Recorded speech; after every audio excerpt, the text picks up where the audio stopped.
Beach shocks జీవోను రద్దు చేయాలని వైఎస్ఆర్సీపీ మహిళా విభాగం డిమాండ్ చేసింది.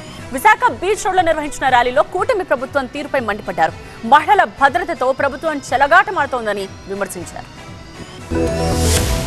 బీచ్ షాక్స్ కు వ్యతిరేకంగా విశాఖ బీచ్ రోడ్డులో వైఎస్ఆర్సీపీ మహిళా విభాగం ఆధ్వర్యంలో భారీ ర్యాలీ నిర్వహించారు. వివిధ ప్రాంతాల నుంచి తరలి వచ్చిన మహిళలు ప్రభుత్వానికి వ్యతిరేకంగా నినాదాలు చేశారు. సాగర తీరాన్ని తాగుబోతుల అడ్డాగా మార్చేందుకు కూటమి ప్రభుత్వం కుట్ర చేస్తోందని మండిపడ్డారు. బీచ్ షాక్స్ పేరిట మద్యం షాపులు, బార్ల ఏర్పాటుకు అనుమతిస్తూ ప్రభుత్వం జారీ చేసిన జీవో ప్రతుల్ని తగులుబెట్టారు. అంతేకాకుండా మందు బాటిళ్లు పగులుగొట్టి వినూత్నంగా నిరసన తెలిపారు. సంపద సృష్టి పేరుతో చంద్రబాబు ప్రభుత్వం ప్రజల ఆరోగ్యాలతో, మహిళల భద్రతతో చెలగాటమాడుతోందని విమర్శించారు. ఈ బీచ్ వాతావరణాన్ని దెబ్బతీస్తూ జీవో నంబర్ 363 ద్వారా బీచ్ షాక్స్ పేరుతో ఈ కూటమి ప్రభుత్వం మద్యం అమ్మకాలకి ప్రోత్సహిస్తూ ఉండే పరిస్థితి మనం చూస్తూ ఉన్నాం.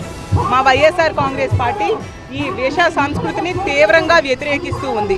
బీచ్ షాక్స్ ను ప్రభుత్వం రద్దు చేయాలని మాజీ ఎంపీ బొత్స ఝాన్సీ డిమాండ్ చేశారు. ఇవాళ నేషనల్ కూడా ఉంది.